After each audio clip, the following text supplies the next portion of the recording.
Hello student, आज के इस वीडियो में एक बहुत इंपॉर्टेंट यूनिट शुरू करेंगे और उसका नेम है द सॉलिड स्टेट। आप सभी को पता है मैटर की 3 स्टेट्स होती हैं। कितनी स्टेट? 3 स्टेट्स होती हैं और वो है gaseous, liquid and solid. Lower classes में हमने गैसेस और लिक्विड के बारे में पढ़ा हुआ है। आज के इस वीडियो में हम पढ़ेंगे द सॉलिड स्टेट और मेरे साथ इस वीडियो में एंड तक जुड़े रहना। बहुत इंटरेस्टिंग वीडियो है। सॉलिड की क्लासिफिकेशन, उसकी इंट्रोडक्शन, कांस्टेंट पार्टिकल क्या होते हैं, इंटर मॉलिक्यूलर या इंटर पार्टिकल जो फोर्सेस कौन से हैं, ये सारा आज हम इस वीडियो में डिस्कस कर लेंगे। तो आगे बढ़ने से पहले मैं आपको कुछ ऐसे मॉडल दिखाऊंगा जो हमारी डेली लाइफ में हमारे सराउंडिंग में होते हैं। और पहला मॉडल है NaCl का। देखिए ये मॉडल NaCl का है, सोडियम क्लोराइड का है। जब भी मैं ये वाला मॉडल दिखाऊं तो इसमें आपको ये जो ग्रे कलर का बॉल है ये Cl- का है, उसके बाद सोडियम, देन Cl-। तो ये ऑल्टरनेट होते हैं। ये आप इधर को भी ऑल्टरनेट देखोगे, इसको रो बोलते हैं, कतार। ये देखो रो है, इधर को भी रो है। अगर अपने कई सारी रो को, जैसे 1 रो, 2 रो, 3 रो को अरेंज करते हैं तो एक प्लेन बनती है। क्या बनती है? प्लेन बनती है। तो आपने एक चीज़ देखा कि NaCl में एक Cl के बाद Na के बाद Cl, किसी भी डायरेक्शन में देख दो ऑल्टरनेट पार्टिकल चलते हैं। तो ये था मॉडल NaCl सोडियम क्लोराइड का मॉडल, जो एक आयनिक सॉलिड है। दूसरा मॉडल है कार्बन। 4 कार्बन से जुड़ता है। आप सभी को पता है, मान लो ये सेंटर वाला एक कार्बन है तो ये आगे देखो 1, फिर ये 2, 3, 4, 4 से जुड़ा होता है। और जो ये वाला 4 है वो आगे भी 4 से जुड़ा होता है। तो हर कार्बन टेट्राहेड्रल 4 कार्बन से जुड़ा हुआ है। और अगर एक कार्बन 4 से जुड़े, टेट्राहेड्रल जुड़े तो वो सॉलिड कौन सा होता है? डायमंड। डायमंड में कार्बन 4 से जुड़ा होता है। तो ये सारे कार्बन है। तो मैंने अभी तक आपको 2 मॉडल दिखाए, एक NaCl का और एक दिखाया मैंने डायमंड का मॉडल। तो आगे बढ़ते हैं। इधर सॉलिड स्टेट की कुछ प्रॉपर्टीज हैं, लेकिन यहां मैं पहले बता दूं कि इसमें हम लोग गैस से सॉलिड तक पहुंचते कैसे हैं। देखिए सबसे पहले मैंने एक सिंपल सा एग्जांपल लिया और वो एग्जांपल है आयोडीन, I2 गैस का। इसमें I और I के बीच में एक कोवलेंट बॉन्ड होता है सिग्मा। ये एक मॉलिक्यूल है। आयोडीन गैस का molecule high temperature low pressure पे एग्जिस्ट करता है।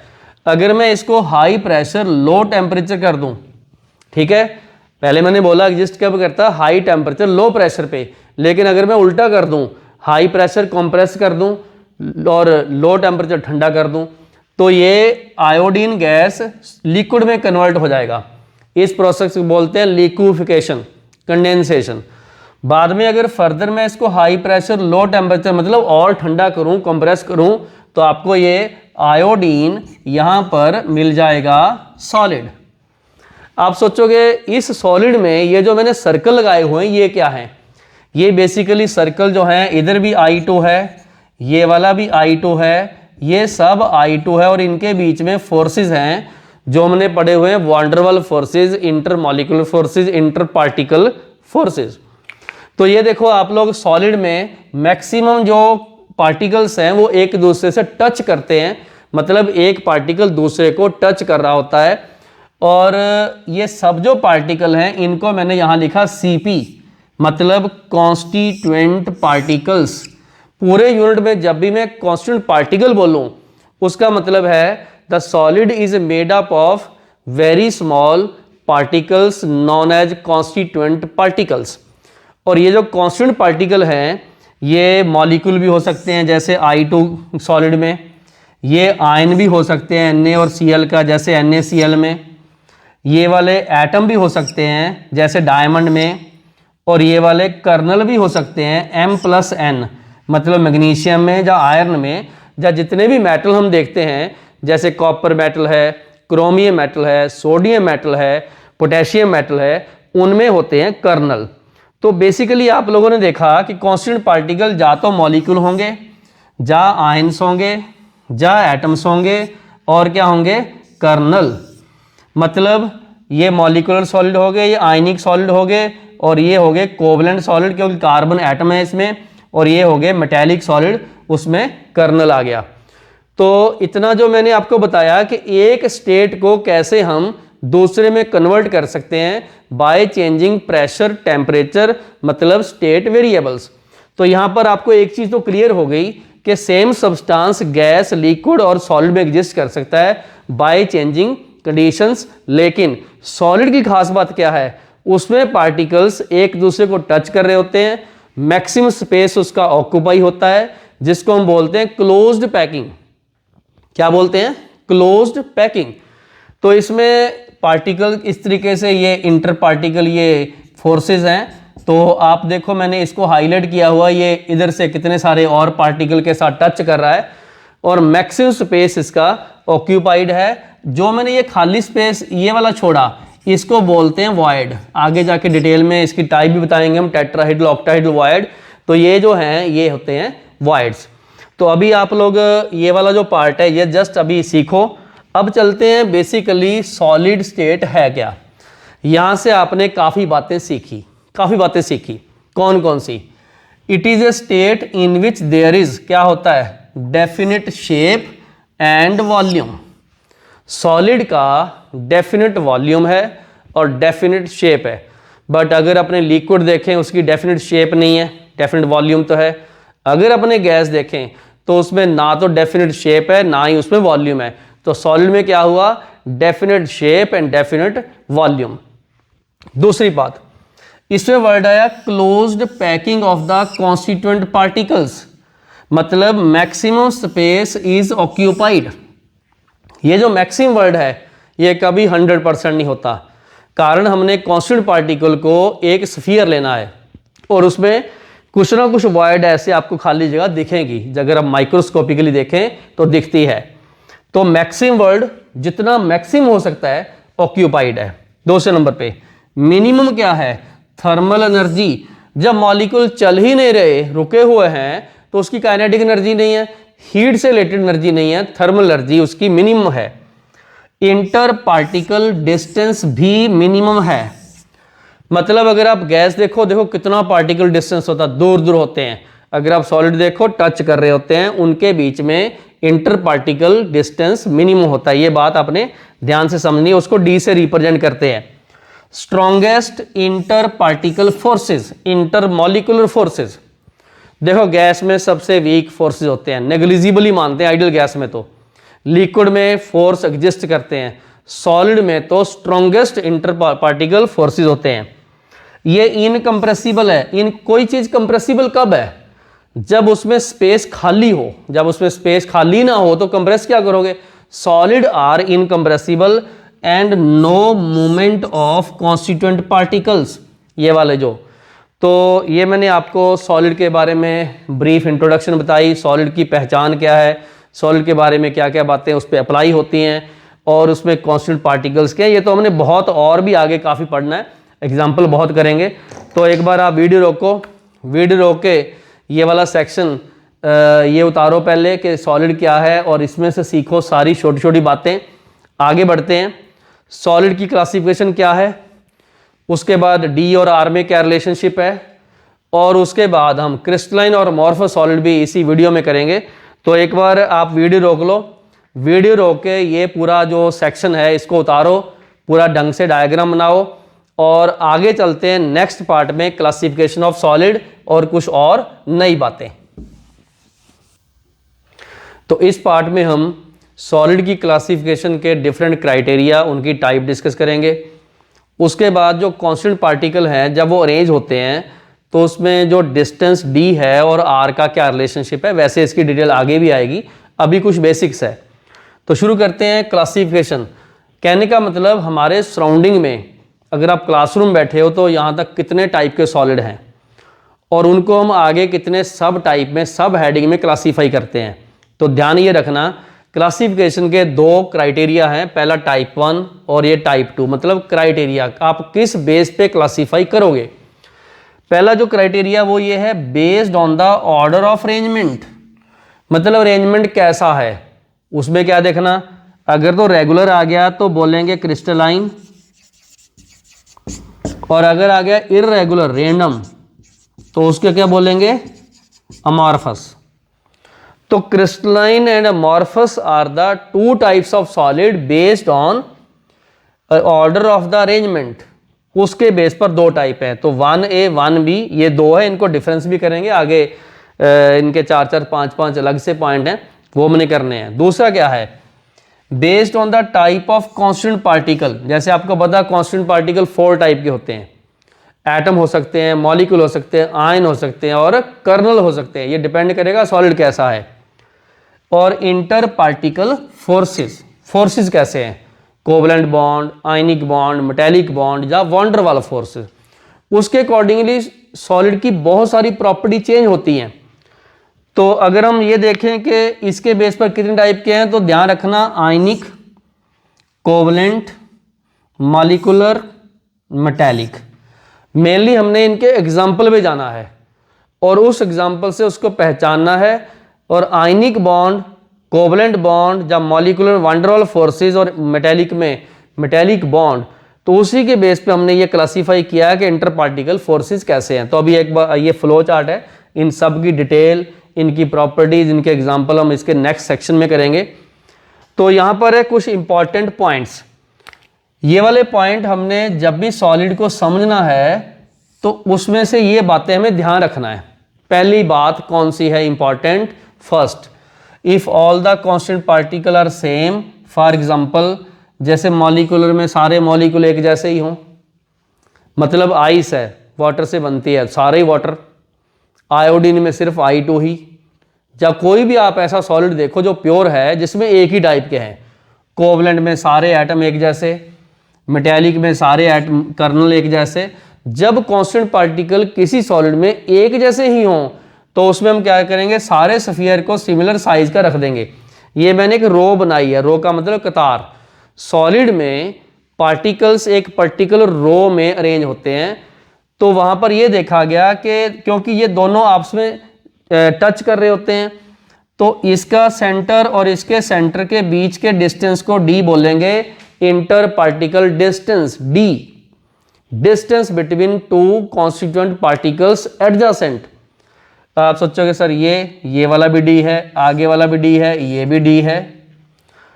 वो जो D है वो 2R के बराबर है। देखो R और R 2R बेसिकली डायमीटर ही है, तो D is equal to 2R और R निकालना हो तो D/2। बताओ कब लगाना हमने लगाना है मॉलिक्यूलर में, कोवलेंट में, मेटेलिक सॉलिड में। ठीक है। दूसरी बात कौन सी है?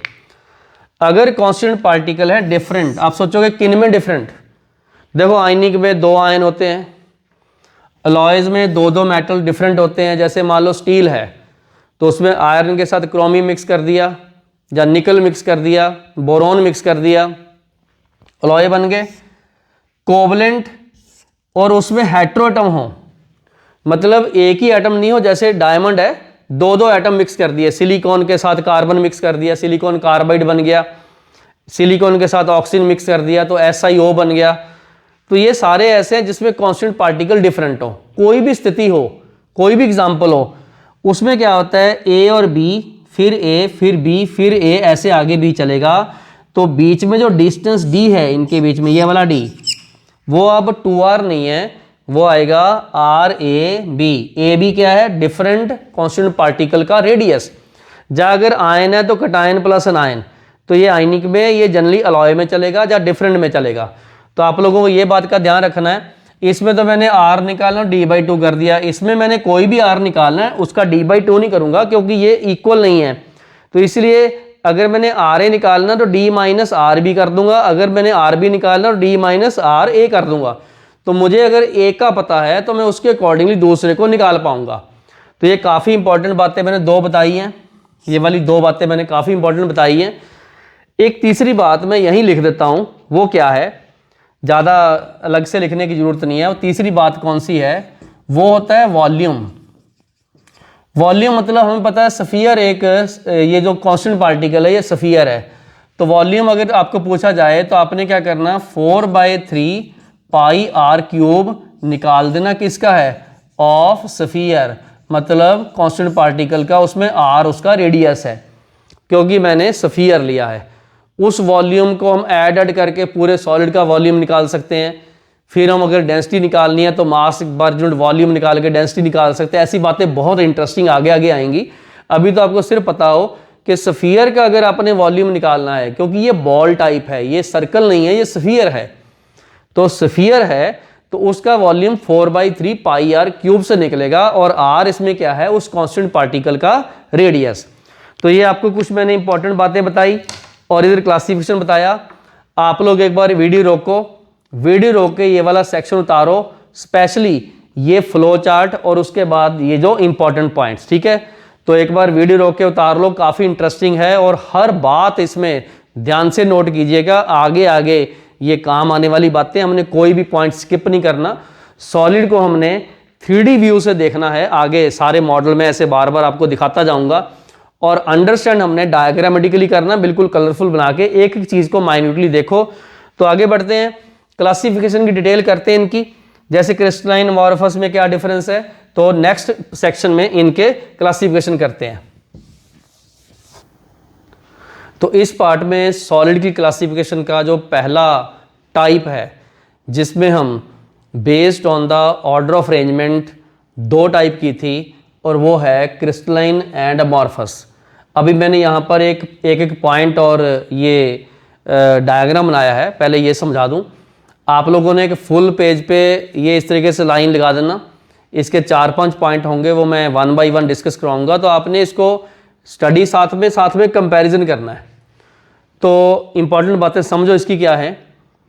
क्रिस्टलाइन का मतलब जितने भी क्रिस्टल्स, और जो क्रिस्टल्स होते हैं उसमें होता है रेगुलर अरेंजमेंट। इसका मतलब क्या है, ये देखो यहाँ पर मैंने रो 1 2 3 लिखा। रो मीन्स कतार, ठीक है। जैसे मैंने बार बार आपको मॉडल दिखाता हूँ, तो आपको ये रो दिखी, Cl- Na+ और Cl- की रो दिखती है, ठीक है। तो इसको रो बोलते हैं। तो इस रो में A के बाद B, B के बाद A, फिर B, A, ऐसे ही A B चलता जाएगा। कहने का मतलब रेगुलर अरेंजमेंट है, चाहे इधर को चलो चाहे इधर को चलो। तो हर ये जो इसकी एक्सिस हैं, मतलब इधर वाला एक्सिस और ये वाला एक्सिस, उसमें रोज जो अरेंजमेंट है वो रेगुलर है। एक तो रेगुलर है, एक लॉन्ग रेंज ऑर्डर है। लॉन्ग रेंज का मतलब जितनी मर्जी दूरी तक चलो, जितनी मर्जी लेंथ तक चलो, ये ऐसा ही रहेगा। मतलब एग्जैक्ट पैटर्न है इसमें, ठीक है। तो रेगुलर है, लॉन्ग रेंज ऑर्डर है कॉन्स्टिट्यूएंट पार्टिकल का। तो ये क्रिस्टलाइन की पहचान है। अब अमॉर्फस में क्या है, कई बार दिमाग में आता है सर एग्जाम्पल। क्रिस्टलाइन तो वो सारे आयनिक, कोवलेंट, मॉलिक्यूलर, ठीक है, जो भी सब्सटेंस अपने पढ़े हुए हैं, तो कोवलेंट चारों के चारों वो जो टाइप 2 में भी आगे आए थे।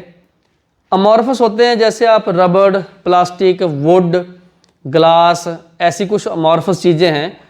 और उनमें क्या होता है, पहले तो इर्रेगुलर, रेंडम और शॉर्ट रेंज। शॉर्ट रेंज का मतलब समझो क्या है, ए के बाद बी आया, बी के बाद ए आया, नया पैटर्न शुरू हो गया। यहाँ देखो ये ए के बाद बी, बी के बाद ए, फिर बी, नया पैटर्न। यहाँ पर ए के बाद बी, बी के बाद ए, फिर ए। मतलब ये मैंने हैफ्टेड मैनर में लिखा हुआ है, मैंने कुछ नहीं सोचा। ये इर्रेगुलर अरेंजमेंट है, कोई सा भी लिख देना, ठीक है। तो शॉर्ट रेंज ऑर्डर है, चलता है, नया बनता है, फिर इर्रेगुलर है, आगे पीछे चलता है। तो ये हो गया पहला पॉइंट इसका। तो आपने मेरे ख्याल से समझ लिया कि फर्स्ट पॉइंट इसका क्या है। इसका फर्स्ट पॉइंट ये रहा, रेगुलर है लॉन्ग रेंज ऑर्डर क्रिस्टलाइन में, और अमॉर्फस है, इर्रेगुलर है वो अमॉर्फस में शॉर्ट रेंज ऑर्डर, ठीक है। तो इतना एक बार पार्ट उतारो। ये ध्यान रखना आपने डायग्राम सिर्फ एक बार ही बनाना है, और मैं इधर ये आगे इसके पॉइंट चेंज करता रहूँगा। आपने यहाँ पर जैसे ये एक पॉइंट है, मैं इसके नीचे 2 पॉइंट लिखूँगा। तो एक बार आप लोग वीडियो सेक्शन रोक के तो आगे बढ़ो, और पॉइंट नंबर 2 में लिखाता हूँ। वीडियो रोक लो एक बार। उस वीडियो में आपने पहला पॉइंट लिखना, डायग्राम बनाओगे, फिर नीचे मैं दूसरा पॉइंट लिखूँगा। तो अभी एक बार वीडियो रोक के नेक्स्ट सेक्शन हम करते हैं, ये पूरा कर लो एक बार। तो नेक्स्ट सेक्शन में मैं आपको पॉइंट नंबर 2 लिखाता हूँ। तो इस सेक्शन में क्रिस्टलाइन और अमॉर्फस के 2 और पॉइंट डिस्कस करेंगे। ये ध्यान रखना, हम डायग्राम सिर्फ एक बार ही बनाना है, जो बना हुआ है, बार बार नहीं। पॉइंट लिखते जाना नीचे। अब दूसरा पॉइंट क्या है, they are the true solid. अब ट्रू सॉलिड की पहचान क्या है, जब तक वो सॉलिड है फ्लो नहीं करेगा, बिल्कुल सॉलिड इंटैक्ट रहेगा, फ्लो नहीं करेगा, मतलब नो फ्लूटी। आपको पता होना चाहिए गैसी और लिक्विड फ्लूइड्स होते हैं वो फ्लो करते हैं, इसमें फ्लूटी का कोई अंश नहीं है, तो नो फ्लूटी। अब अमॉर्फस में क्या होता है, they are the pseudo solid. Pseudo means false, exact, ये ट्रू सॉलिड नहीं होते, ये स्यूडो सॉलिड है, क्योंकि इसमें फ्लूटी शो करते हैं। आप सोचोगे कैसे, प्लास्टिक फ्लो करती है, रबड़ फ्लो करती है, ग्लास अगर अपने वर्टिकल कई सालों तक रखें तो अगर मान लो ये ग्लास है तो नीचे से ऐसे थिक हो जाता है, तो इसके हम आगे एप्लीकेशन भी पढ़ेंगे, window panes become thicker at the bottom, ऐसे क्वेश्चंस आएंगे, हम लोग करेंगे। तो फ्लो करने के कारण चाहे स्लो है बट फ्लूटी है, इसीलिए ये ट्रू सॉलिड नहीं है, स्यूडो सॉलिड है। तीसरा पॉइंट, इनके जो मेल्टिंग पॉइंट है वो शार्प होते हैं। कई बार बच्चा ये सोचता शार्प का मतलब हाई, नो, इसका मतलब एग्जैक्ट, पर्टिकुलर, डेफिनेट। एग्जाम्पल बताता हूं, आइस H2O सॉलिड है, उसका जो मेल्टिंग पॉइंट है वो 0 डिग्री सेल्सियस ही है, ऐसा नहीं है कि वो 0 से लेके 5 डिग्री तक मेल्ट होता हो, नो। जितने भी क्रिस्टलाइन सॉलिड हैं, चाहे वो आयनिक है, कोवलेंट है, मॉलिक्यूलर है, मेटेलिक है, उन सब के मेल्टिंग पॉइंट होते हैं फिक्स, एग्जैक्ट, शार्प। लेकिन अमॉर्फस जब भी होता है उनका मेल्टिंग पॉइंट शार्प नहीं होता, फिर क्या होता है, ये एक रेंज, मतलब जैसे मान लो हमने किसी एक अमॉर्फस सॉलिड को मेल्ट करना शुरू किया, वो 70 डिग्री सेल्सियस से मेल्ट होना शुरू हो गया, 80 तक चलता गया, तो उसके जो मेल्टिंग पॉइंट की रेंज है वो 10 डिग्री सेल्सियस बनेगी, तो रेंज ऑफ द टेम्परेचर पे वो मेल्ट करते हैं, ठीक है। तो आप लोग फिर से वीडियो रोको, वीडियो रोक के आप लोगों ने ये सेकंड और थर्ड पॉइंट यहाँ नोट करना है, और ये कंपैरिजन चल रहा है, इधर भी सेकंड और थर्ड अमॉर्फस का कंपैरिजन चलता है, डिस्कशन चलती जा रही है, पॉइंट टू पॉइंट आप लोगों ने कवर करना है। तो अब हम कुछ और पॉइंट ऑफ डिफरेंस इसके डिस्कस करते हैं, तो चलते हैं नेक्स्ट पॉइंट नंबर 4 एंड 5। तो इस पार्ट में क्रिस्टलाइन और अमॉर्फस के दो और पॉइंट डिस्कस करेंगे। पॉइंट नंबर 4 वो क्या है, their heat of fusion has definite value.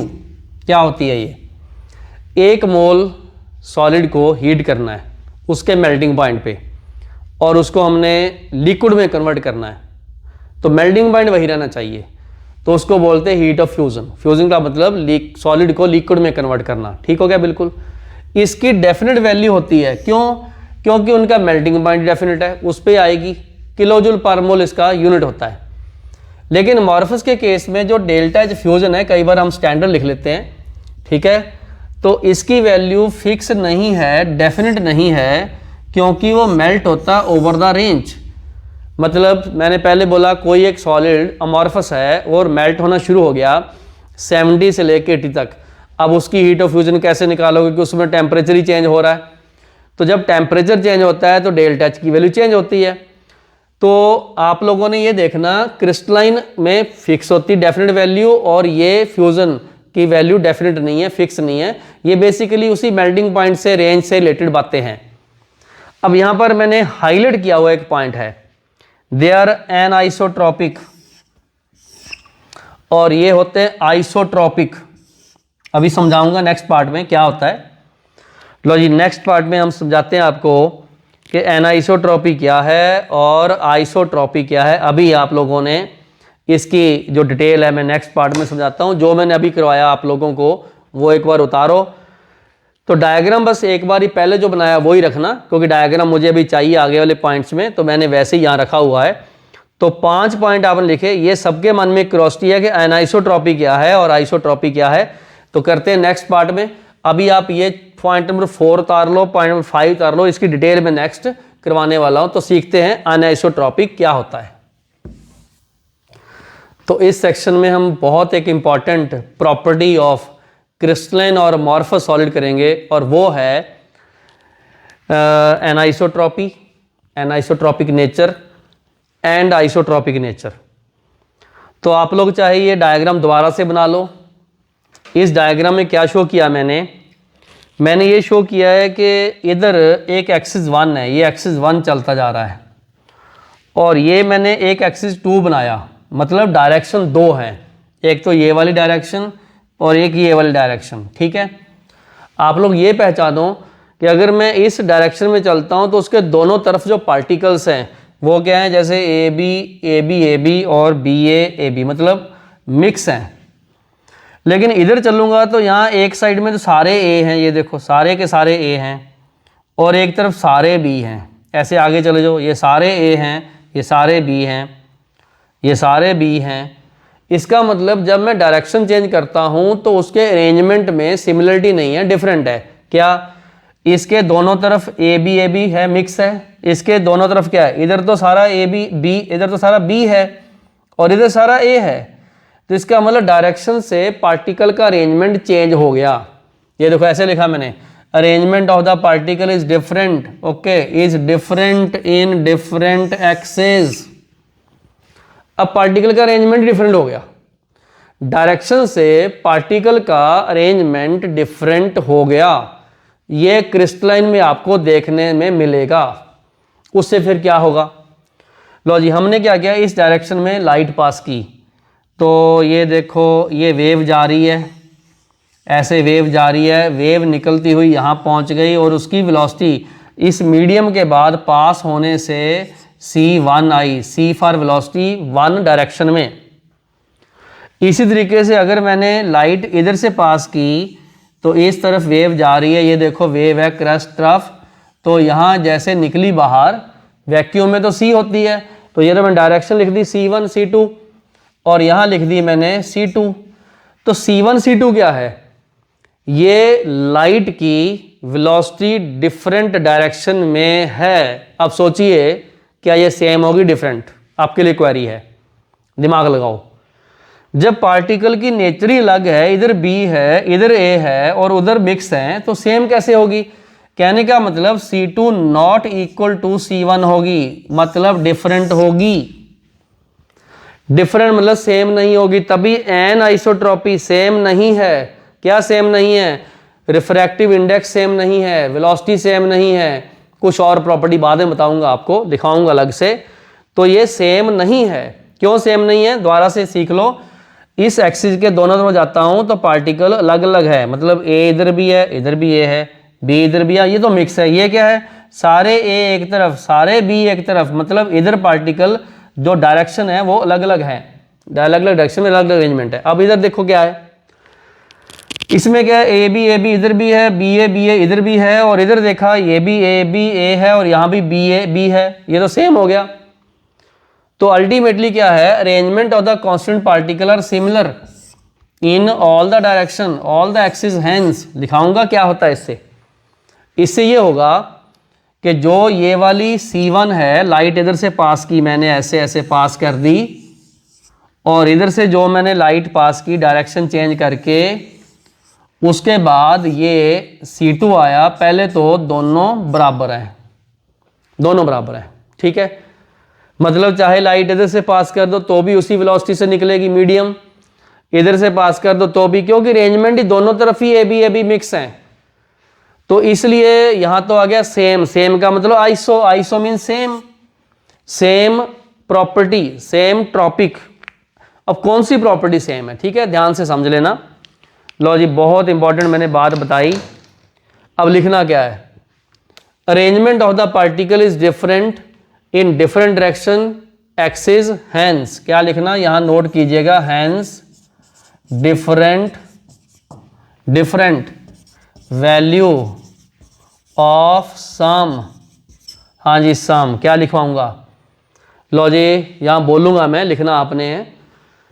Arrangement of the particle is different in different direction, hence different value of some physical properties, some physical properties, ठीक है। कौन कौन सी, 3 वैल्यू नोट कर लो, okay. तो वो 3 वैल्यू कौन सी हैं, लिख दूं, लो जी, डिफरेंट फिजिकल प्रॉपर्टीज। सबसे पहले लिखना आपने कंडक्टिविटी, क्या लिखना आपने, कंडक्टिविटी। फिर आपने लिखना है थर्मल एक्सपेंशन, एक्सपेंड होने की प्रॉपर्टी, एंड बाद में लिखना आपने रिफ्रैक्टिव इंडेक्स। लो जी, रिफ्रैक्टिव इंडेक्स क्या होता है? देखिए आई होता है ये I1 is equal to C1 by C, I2 is equal to C2 by C. I is the ratio of two velocities, medium के थ्रू पास की, वैक्यूम पास की, और यहाँ पर I1 I2 बराबर नहीं है। लो जी, इसका मतलब एनाइसोट्रॉपिक ऐसी प्रॉपर्टी है जिसमें पार्टिकल का अरेंजमेंट डिफरेंट है, उससे डिफरेंट वैल्यू आएंगी किसकी? कुछ फिजिकल प्रॉपर्टीज के कांस्टेंट्स की। कंडक्टिविटी, इलेक्ट्रिकल कंडक्टिविटी का कांस्टेंट, थर्मल एक्सपेंशन का कांस्टेंट, उसका मतलब कंडक्टिविटी यहां से देखोगे और आएगी, इधर से और आएगी। एक्सपेंड इधर को कुछ और होगा, इधर को कुछ और होगा। लाइट का रेशो इधर को कुछ और होगा, इधर को कुछ और होगा, क्योंकि पार्टिकल अलग अलग हैं। इसलिए बोला मैंने एनाइसोट्रॉपिक, समझ गए होंगे मेरे ख्याल से। तो यहां पर कुछ मैंने लिखा है, जो सारा मैनेज कर लो। इधर क्या लिखना हमने?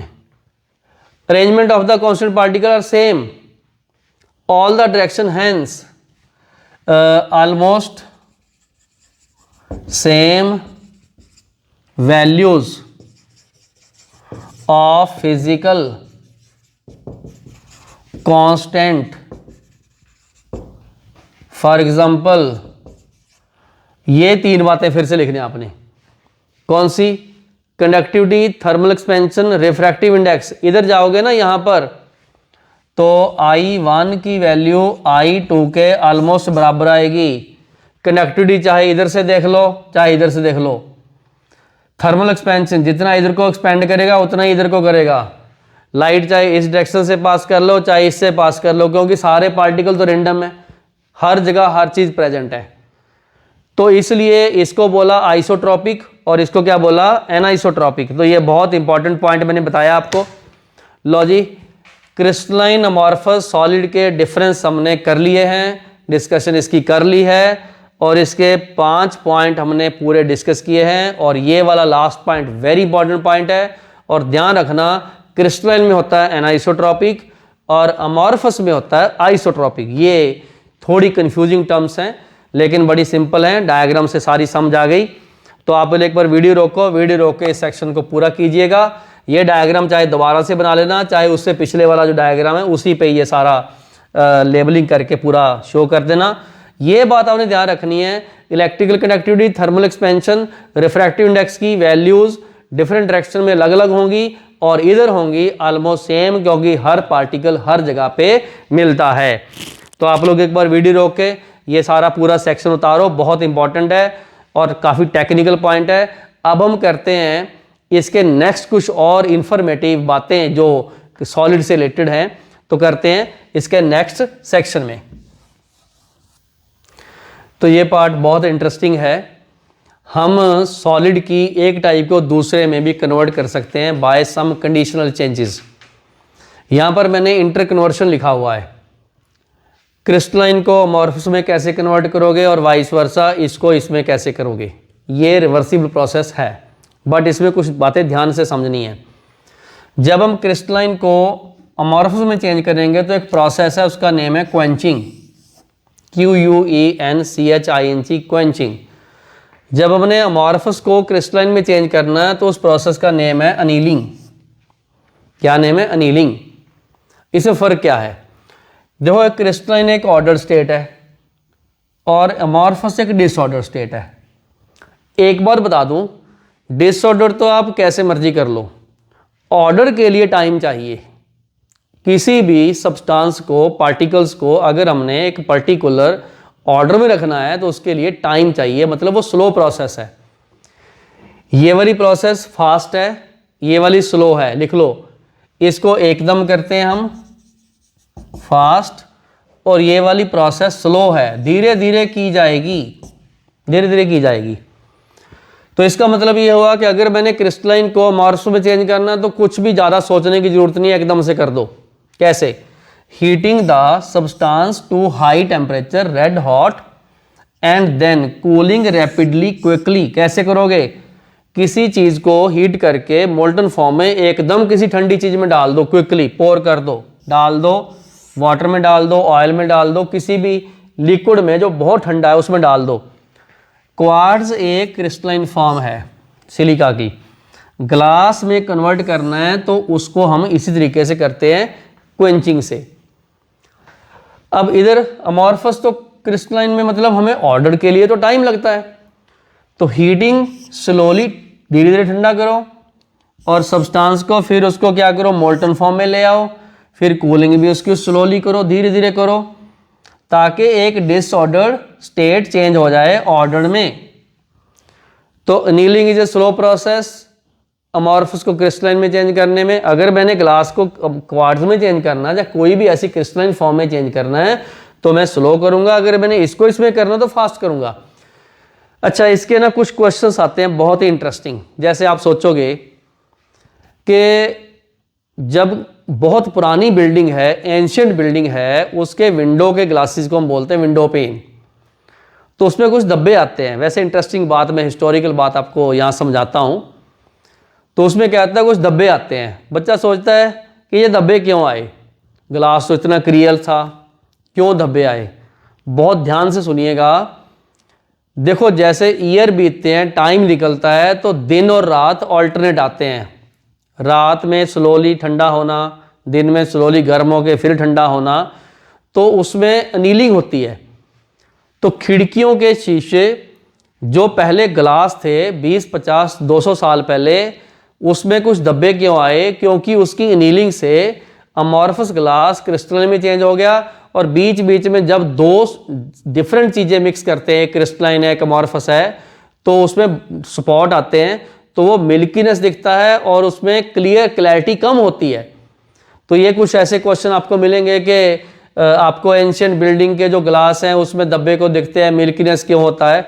तो उसका कारण है अनीलिंग, क्योंकि दिन में कूलिंग और रात में, दिन में हीटिंग और कूलिंग और रात में ठंडा होना एक रिपीटेड प्रोसेस है, कॉन्टिन्यूस प्रोसेस है, बट स्लो प्रोसेस है, एकदम नहीं होती। तो ये मैंने आपको एक बहुत इंटरेस्टिंग बात बताई, आप साइड में नोट भी कर लेना। तो इस चीज़ को वीडियो रोक के एक बार, इस चीज़ को वीडियो रोक के एक बार उतारो और आगे करते हैं कुछ और चीज़ें जो इसी से ही रिलेटेड हैं, क्लासिफिकेशन रिलेटेड हैं, कुछ इंटरेस्टिंग फैक्ट नेक्स्ट और करते हैं। तो इस पार्ट में सॉलिड के क्लासिफिकेशन की टाइप 2 करेंगे। बहुत सिंपल है, हमारे सराउंडिंग में ही इसके एग्जाम्पल हैं। इसके बाद में आपको एक एग्जाम्पल की एक्सरसाइज भी कराऊंगा, उसमें आपको कांस्टेंट पार्टिकल और उसके फोर्सेस ढूंढने हैं। तो शुरू करते हैं टाइप 2। और बेसिकली ये क्रिस्टलाइन की ही 4 टाइप हैं। और अदरवाइज अगर आपको पूछा जाए कि इसका क्राइटेरिया क्या था, आप इससे पिछले सेक्शन में देख लो, उसमें था कि हमने कांस्टेंट पार्टिकल की टाइप और उसमें इंटर पार्टिकल फोर्सेस के नेचर के अकॉर्डिंगली इसको क्लासीफाई किया था। तो इसके बेस पे हमने 4 टाइप किया था, आयनिक, कोवलेंट, मॉलिक्यूलर, मेटेलिक। नेम से काफ़ी क्लियर है। तो मैंने हर एक सॉलिड को 3 टाइप के हेडिंग में डिवाइड किया हुआ है, कांस्टेंट पार्टिकल, फोर्सेस, प्रॉपर्टीज। सबसे पहले आयनिक। देखो एग्जाम्पल इसमें NaCl, KCl और इसमें plus minus plus minus plus minus लिखा हुआ है, सारे आयनिक कंपाउंड। ये देखो एग्जाम्पल, यहाँ मैंने इसके अगर एग्जाम्पल लिख दूँ तो सभी, तो इसमें कटायन और अनायन होंगे आयनिक में पक्का। फोर्सेस इलेक्ट्रोस्टैटिक होंगे 2 ऑपोजिट चार्जेस में। अब देखिए, इलेक्ट्रोस्टैटिक फोर्स, आयनिक फोर्स नॉर्मली जितने भी कोवलेंट और आयनिक में स्ट्रांग होता है। जब वो स्ट्रांग है तो हार्ड है, हाई मेल्टिंग पॉइंट है, बैड कंडक्टर ऑफ इलेक्ट्रिसिटी है इन सॉलिड, बट गुड है मोल्टन फॉर्म में। पिघले हुए NaCl में तो आप आयन फ्री देख के उसको गुड कंडक्टर बना ही सकते हो। तो ये इसकी आयनिक जो सब्सटेंस है, सॉलिड है, उनकी ये 3 बातें मैंने बता दी। Cation, anion, electrostatic, hard, high melting point, bad conductor, but good in the molten form because of free ions. यहाँ आप लिख सकते हो कि इसमें फ्री आयंस होते हैं बट मोल्टन फॉर्म में गुड कंडक्टर है। कोवलेंट में क्या होगा? कोवलेंट में देखो एटम होंगे, सेम भी हो सकते हैं, डिफरेंट भी। आप बोलोगे सेम कैसे? मान लो मैं डायमंड की बात करता हूँ, तो उसमें कार्बन सॉलिड है, सारे कार्बन है। अब बोलोगे सर और डिफरेंट, जैसे सिलिकॉन कार्बाइड है, उसमें एक सिलिकॉन 4 कार्बन से जुड़ा हुआ है और एक कार्बन 4 सिलिकॉन से जुड़ा हुआ है, और इस तरीके से ये भी ये इस तरीके से मिक्स है। कोवलेंट बॉन्ड है, शेयरिंग से बनेंगे। हार्ड तो है ही आपके सामने, डायमंड सिलिकॉन कार्बाइड हार्ड है, हाई मेल्टिंग पॉइंट तो हार्ड के होते ही हैं। ये बैड कंडक्टर है, सॉलिड में भी मोल्टन में भी। एक्सेप्शन है ग्रेफाइट की। आपको पता है ग्रेफाइट में sp2 हाइब्रिडेशन के बाद एक फ्री इलेक्ट्रॉन होता है लेयर्स के बीच में। Diamond, graphite, silicon carbide, SiO2 देखोगे तो इसमें एक सिलिकॉन है, O इस तरीके से, ये आगे O इससे जुड़ा हुआ है Si से, तो ये सब एटम है। तो ये ध्यान रखना, काफ़ी स्पेसिफिक एग्जांपल मैंने बताया। मॉलिक्यूल में क्या होगा, मॉलिक्यूल्स होंगे I2CO2 H2O, अमोनिया का सॉलिड बना लो, यूरिया का बना लिया मैंने, बेंजीन सॉलिड इसमें आता है, नेप्थलीन इसमें आएंगे। कोई भी मॉलिक्यूल नॉन मेटल जो हैं उसके वान डेर वाल्स फोर्सेस होंगे, week van der Waals forces होंगे, इसीलिए वह सॉफ्ट है, वॉलेटाइल है, लो मेल्टिंग पॉइंट है, बैड कंडक्टर तो ये भी है। इसमें कौन से फ्री आयन या इलेक्ट्रॉन होते हैं। मेटेलिक में क्या है, मेटेलिक में जैसे मान लो मेरे पास K है, पोटेशियम। हमें पता है जितने भी मेटल हैं वो गुड कंडक्टर हैं, क्योंकि उसमें मोबाइल इलेक्ट्रॉन होते हैं, चलने फिरने वाले फ्री इलेक्ट्रॉन। तो जब अपने उसके क्रिस्टल को ऐसे देखते हैं तो उसमें पॉजिटिव, ये बीच बीच में नेगेटिव इलेक्ट्रॉन होते हैं। तो ये जो पॉजिटिव पार्ट है ये बेसिकली इसको कर्नल बोलते हैं। मतलब वैलेंस इलेक्ट्रॉन को निकाल दो, वैसे तो रहता क्रिस्टल में ही है वैलेंस इलेक्ट्रॉन, बचा हुआ पार्ट उसका कर्नल होता है। तो इसमें कर्नल्स होते हैं कांस्टेंट पार्टिकल, मतलब वैलेंस इलेक्ट्रॉन तो चलते फिरते रहते हैं और बचा हुआ पार्ट उसका कर्नल होता है। फिर बॉन्ड कौन सा, मेटेलिक कैसे, एक कटायन बीच में इलेक्ट्रॉन बन गया मेटेलिक बॉन्ड। उसी तरीके से ये कटायन ये इलेक्ट्रॉन आगे लिख दो, इसके कटायन बन गया मेटेलिक बॉन्ड। तो यहाँ पर बॉन्ड होता है मेटेलिक बॉन्ड, जो दो कर्नल के बीच में इलेक्ट्रॉन होता है उसको मेटेलिक बॉन्ड बोलते हैं। हार्ड तो ये भी हैं, हाई मेल्टिंग पॉइंट इतना भी आपको पता है, क्रोमियम, आयरन, जितने भी, कुछ एक्सेप्शन है सोडियम, पोटेशियम और बीडीएम की, बट जनरली मेटल हार्ड ही होते हैं। नॉन वॉलेटाइल हैं, good conductor of heat in solid, यहाँ सॉलिड में रहते हैं, यहाँ लिख लो सॉलिड में, क्योंकि यहाँ फ्री इलेक्ट्रॉन है, ये ध्यान रखना। इसमें फ्री आयंस हैं, ये देखो जितने भी मेटल्स हैं वो सब इस कैटेगरी में आते हैं। तो काफ़ी मैंने इंटरेस्टिंग ये आपको क्लासिफिकेशन बताया, हर चीज़ इसकी नोट करो आराम से, ज़्यादा ध्यान इस पे एग्जाम्पल पे देना, कर्नल्स पे देना, और दूसरे नंबर पे इनके जो इंटर पार्टिकल फोर्सेस हैं उनको आपने आराम से डिस्कस करना है। तो मैं इसके नेक्स्ट सेक्शन में जितने भी सॉलिड हैं उनके जो कांस्टेंट पार्टिकल हैं उनकी प्रैक्टिस करवाने वाला हूं। एक बार वीडियो रोक के आराम से इसको उतारो। और अब हम करते हैं कि कुछ क्वेश्चन ऐसे जिसमें कांस्टेंट पार्टिकल और फोर्सेस वगैरह हम डिस्कस करेंगे। तो आगे बढ़ते हैं, तो नेक्स्ट करते हैं इसके अगले सेक्शन में practice of the some questions. तो ये वाला पार्ट हर स्टूडेंट के लिए बहुत इंटरेस्टिंग होता है, क्योंकि ये आज के इस वीडियो का एंड पार्ट है। इसमें हमने वीडियो में जो भी सीखा, जो भी समझा, उसको अप्लाई करना है।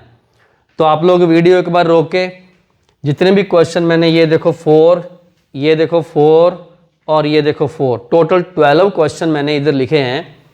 तो इन सब क्वेश्चन में क्या ढूंढना आपने, फाइंड द कॉन्स्टिट्यूएंट पार्टिकल्स। अगर आपने कांस्टेंट पार्टिकल ढूंढ लिया तो उसके बाद आप लोग इसको क्लासीफाई भी कर लोगे कि आयनिक है, मॉलिकुलर है, मेटेलिक है या कोवलेंट है, ठीक है, उसके हिसाब से। तो एक बार वीडियो रोक के सेल्फ ट्राई करो। तो आई होप आपने वीडियो रोक के ये कर लिया होगा। सबसे पहला इसमें कांस्टेंट पार्टिकल है आयंस। कैसे देखना, कॉपर +2 सल्फेट -2 आयंस है, तो इसमें फोर्सेस इलेक्ट्रोस्टैटिक होंगे और ये आयनिक सॉलिड होगा। इसमें देखोगे तो मॉलिक्यूलर है, मॉलिक्यूल। वो क्यों? क्योंकि जो P4 होता है वो इस टाइप का P4, ये पूरे का पूरा एक unit as a molecule exist करता है P4। ये कभी भी इसमें कंफ्यूजन रहता है कि इसको मैं कोवलेंट लिख दूं, नहीं, ये इतना एक मॉलिक्यूल है। इसी तरीके से S8 भी सेम है, ये भी मॉलिक्यूलर है। हाँ जी, क्या है? मॉलिक्यूलर है, क्योंकि S8 का एक इस तरीके से मॉलिक्यूल होता है, ये सब सल्फर हैं, क्राउन शेप स्ट्रक्चर है इसकी, तो ये पूरा एक मॉलिक्यूल है। जो मैं स्फीयर लगाया ये पूरा एक मॉलिक्यूल है। और ये भी मॉलिक्यूल है, बट इसमें फ़र्क क्या है? ये मॉलिक्यूल है, मॉलिक्यूल, और ये हाइड्रोजन बॉन्डेड है, इसमें H बॉन्ड है। कई बार आएगा पोलर मॉलिक्यूलर या नॉन पोलर, ये हाइड्रोजन बॉन्डेड मॉलिक्यूल सॉलिड है। इसमें क्या होंगे कांस्टेंट पार्टिकल? इसमें तो कर्नल होंगे, क्योंकि ये मेटल है, कर्नल होंगे, रुबिडियम का कर्नल। ये मॉलिक्यूल है, इसका कांस्टेंट पार्टिकल क्या है? मॉलिक्यूल है। ठीक हो गया। सीजियम क्लोराइड में देखो, एक मेटल है, एक नॉन मेटल है, ये इसमें आयंस होंगे, आयंस, ये आयनिक है। सिलिकॉन कार्बाइड, इसमें दोनों नॉन मेटल है। जब दोनों नॉन मेटल आ जाए तो आयनिक तो मतलब ही नहीं, बनेगा कोवलेंट। तो ये लिख लो, बहुत इंपॉर्टेंट एग्जांपल है ये, कोवलेंट है, मतलब इसमें कांस्टेंट पार्टिकल एटम लिखने हैं आपने। क्या लिखने? कांस्टेंट पार्टिकल, इसमें एटम लिखने। अगर आप इसको लिखना भी चाहो इस तरीके से, एक सिलिकॉन 4 कार्बन से आगे आगे नेटवर्क सॉलिड है ये, और आगे कार्बन 4 सिलिकॉन से जुड़ा हुआ है, तो ये आगे आगे चलता रहता है, नेटवर्क सॉलिड है। सिलिकॉन कार्बाइड में एटम है, ये कोवलेंट सॉलिड है, नेटवर्क सॉलिड है, ये नेटवर्क सॉलिड टेट्राहाइड्रल। बेंजीन में आप सबको पता है, बेंजीन एक मॉलिक्यूल रहता है ऐसे, तो पूरा मॉलिक्यूल को अगर मैं शो कर दूं तो इसमें कांस्टेंट पार्टिकल क्या आ जाएगा? मॉलिक्यूल। ठीक है। इस तरीके से नेप्थलीन भी, Na2SO4 में आप सबको पता है यहाँ पर प्लस है, इधर -2, जब भी ये बना आयंस, इसमें आयंस है, आयनिक सॉलिड है। SiO2 ध्यान से नोट कीजिए, इस पे भी स्टार लगाओ, ये वाला, इसमें कांस्टेंट पार्टिकल क्या है? एटम। हाँ जी, कांस्टेंट पार्टिकल क्या है? एटम है इसमें। और यहाँ लिख दो, इसमें कांस्टेंट पार्टिकल है आयंस। ये वाला कंफ्यूजिंग एग्जांपल रहता है, लगता होता है जैसे CO2 मॉलिक्यूलर, ये भी मॉलिक्यूल का, बिल्कुल गलत। क्योंकि इसमें क्या होता है? एक सिलिकॉन 4 ऑक्सीजन से जुड़ा होता है, और एक ऑक्सीजन 4 सिलिकॉन से, 2 सिलिकॉन से, क्योंकि उसकी वैलेंसी 2 है। तो इस तरीके से पूरा ये नेटवर्क सॉलिड चलता है, उसमें जो कांस्टेंट पार्टिकल है हम इनको शो करते हैं। तो 12 के 12 मैंने आपको क्वेश्चंस करवाए, बहुत इंटरेस्टिंग पार्ट था लास्ट वाला। जो इसमें मिस्टेक्स हुई हैं उनको आप हाईलाइट करो, स्पेशली ये वाला 8वां और ये 11वां। तो इसको वीडियो को रोक के एक बार पूरा उतारो, बहुत इंटरेस्टिंग। आज के मेरे इस वीडियो में जो भी आपने सीखा आपने ये चेक कर लिया, तो आई होप आपके इस वीडियो में आपने बहुत कुछ सीखा। Thank you for joining photon classes. Photon education channel को सब्सक्राइब करके शेयर करो अपने फ्रेंड के साथ, और हर वीडियो में जैसा भी आपको समझ में आया उसके लिए कमेंट जरूर लिखा करो। मिलते हैं कुछ और नई वीडियो में सॉलिड स्टेट के साथ, तो नेक्स्ट वीडियो मिलेंगे। Thank you, till then take care, have a nice day.